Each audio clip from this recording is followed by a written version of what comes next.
Halo teman-teman. Eh, Weekend ini kita nggak konten masak ya, tapi aku mau cerita terkait another project yang sedang aku suka banget nih untuk lakuin, yaitu vibe codings. Seperti yang aku sering banget cerita ya, bahwa aku tuh suka banget sama dunia tech, khususnya tuh pada saat product buildingnya. Tapi karena berangkat dari background non IT ya, yaitu food science, aku tuh selalu kesusahan untuk bridging antara idea yang ada di kepala into something yang bisa dicoba gitu. Nah, vibe coding di sini tuh bikin uh, mimpi aku gitu kan ya, sesuatu hal yang aku pengen itu jadi lebih dekat gitu. Nah, dulu proses belajarnya itu tuh jatuh, sorry guys, jatuh, HP-nya jatuh. Oke, namanya juga amatiran ya. Ntar di stop dulu aja ya. Oke, kita lanjutin ya ceritanya. Tadi terkait vibe coding itu bikin sesuatu hal yang dulu aku pengen itu lebih dekat dengan background aku yang nggak bisa technical skill. Nah, sebelumnya tuh aku tuh diceritain bahwa ada beberapa tools yang perlu aku pahamin untuk bisa satu proses software development cycle atau SDLC gitu. Nah, uh, seharusnya itu kan ada di beberapa role ya, dari ideationnya atau konsepnya itu ada di product manager, terus kemudian kalau timnya agak matang ada project manager, terus ada leadnya, dan breakdown sampai timnya masing-masing role. Ada back end, ada tim data, ada tim front end, mobile, ada QA gitu kan ya. Tapi dengan adanya vibe codings, everything can be done with only AI tools gitu. Nah, uh, dari penjelasan yang panjang tadi tuh ya, aku tuh diajarin ada satu mentor gitu kan ya. Dia kemarin tuh sekitar 2 minggu yang lalu tuh bantuin untuk ngedemoin satu proses nge-build fitur dari prompting di LLM sampai akhirnya bisa jadi aplikasi yang bisa kita coba gitu. Nah, awalnya tuh proses belajar aku untuk achieve apa yang aku pengen itu tuh dari tools apa sih yang perlu aku pelajarin gitu. Kayak ada Git, nanti kita belajar tentang command line, init, add, push, dan sebagainya, integrations, branching, merge, dan sebagainya. Terus habis itu connect to GitHub. Terus ada AI supportnya, ada V0 app, Lovables, terus kemudian ya itu yang bisa bikin prototype dari aplikasi prompting kita. Terus ada Cursor sebagai codingnya, sistem coding, atau pakai Wizard gitu ya. Terus akhirnya bisa release to production to Vercel. Nah, aku tuh kalau misalnya nge-breakdown proses learningnya si banyak banget tools ini gitu ya, itu tuh kita butuh sekitar, at least kalau kita cukup fokus dan cukup ambisius untuk belajar ya, at least kita bisa spend time 2 jam per hari untuk fokus belajar beberapa tools ini gitu kan ya. From zero, dari aku yang backgroundnya non engineer gitu ya, at least bisa butuh waktu sekitar 2 bulan.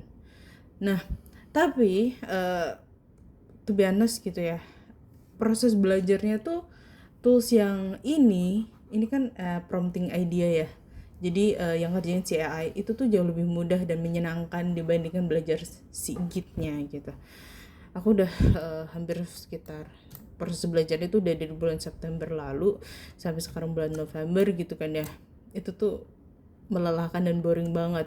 Akhirnya dari konsep MVP ini yang awalnya berangkat dari idea proses si aplikasi-aplikasi ini yang perlu aku pahamin gitu kan ya, aku coba untuk tweak gitu ya. Jadi aku reverse yang awalnya dari learning toolsnya sampai akhirnya nanti bisa jadi si aplikasi itu sendiri. Nah, proses kerangka berpikir aku tuh aku balik nih gitu kan ya, yang awalnya tools dulu baru nanti keluar outputnya.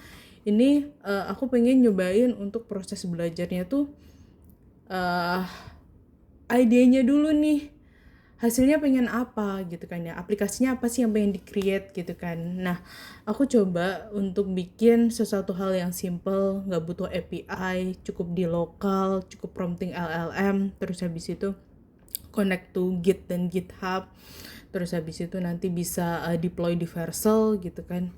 Itu ada satu aplikasi yang lagi coba pengen fokus buat di make it happens di akhir November ini sebelum si Cloudy aku expired ya, $20 aku menguap sia-sia gitu. Pengen nyobain bikin satu aplikasi simple. Ini konsepnya kelihatan ya, sorry aku geser. Jadi ini adalah idenya. Aku pengen banget nih bikin namanya Ramadan, Ramadan Stamina Preparations. Jadi konsepnya nanti tuh kita bikin aplikasi untuk tracking kebutuhan stamina kita sebelum Ramadan gitu kan ya. Jadi nanti customer input profile badannya, terus daily activities, terus kemudian daily calorie intake yang saat ini dikonsumsi oleh orang tersebut gitu kan. Terus kita conversion sama durasi sisa menuju Ramadan, sehingga hal apa aja sih yang butuh kita prepare, entah itu sleep pattern kita, terus kemudian makanan yang perlu kita adjust, entah butuh minum yang lebih banyak biar badannya jauh lebih fit, terus kemudian tadi exercise, olahraga seperti apa. Harapannya ketika Ramadan badan kita tuh udah cukup siap gitu loh dengan puasa yang lebih panjang setiap hari gitu. Jadi nggak ada alasan lagi nih karena Ramadan jadi kita beraktivitasnya tuh jadi ogah-ogahan gitu. Itu idenya. Jadi idenya seperti itu, baru deh aku breakdown ke pola belajar aku gitu. Nah, dari ide tadi, sorry ini dari ide tadi aku breakdown jadi ada namanya daily progress, daily improvement. Ini konsepnya dari CICD, continuous integrations, continuous development. Oke. Nah, dengan estimasi aku punya waktu sekitar 2 jam per hari gitu kan ya. Terus aku tuh pakai metode Pomodoro, dimana Pomodoro itu kan clocking time-nya per 25 menit ya. Ekspektasi aku bisa spend in a day sekitar 5 clocking time. Pola belajarnya tuh aku buat paralel antara aku fokus pada si Git-nya, karena Git ini butuh fokus yang lebih tinggi dibandingkan hal yang lain. Baru 3 clocking time yang lain aku tuh coba spend time di AI product ataupun product discovery. AI product ini tuh kayak tadi aku cerita V0 app, terus kemudian ada Cursor dan juga Vercel. Sedangkan product discovery-nya tuh lebih ke grooming idea-nya. Gimana sih bahwa produk itu tuh beneran bisa mencapai goals aku untuk prepare di bulan Ramadan seperti itu. Nah, di sini product goals, terus kemudian tadi seperti aku udah cerita, aku reverse kan. Jadi aku udah punya product goals. Nggak kelihatan ya screennya, maaf. Jadi aku udah punya product goals mau ngapain, terus ini sekarang tuh baru di-tweak, baru dicang lagi nih, dicacah jadi learning process dan juga limitasi, dan yang terakhir baru release and validations.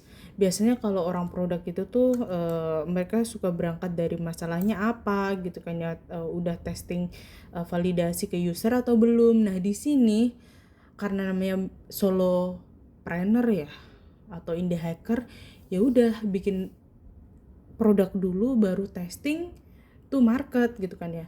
Toh juga ini produk juga goalsnya bukan untuk dijual gitu kan ya, tapi memang mau validasi learning process. Jadi tadi bikin sesuatu hal yang simple, terus kemudian pahamin teknikalnya dan kita hands on di teknikal itu, baru udah rilis to market. Anything feedback, oh my god jatuh lagi, anything feedback yang nanti didapetin pasca produk itu rilis, ya itu akan jadi learning curve untuk iterasi produk selanjutnya, seperti itu. Semoga beneran jadi ya di bulan akhir November ini, karena gatal banget nih belajar tanpa ada ujungnya tuh melelahkan sih. Makanya pengen bikin, yaudahlah bikin dulu baru nanti diperbaiki selanjutnya gitu deh. Dadah.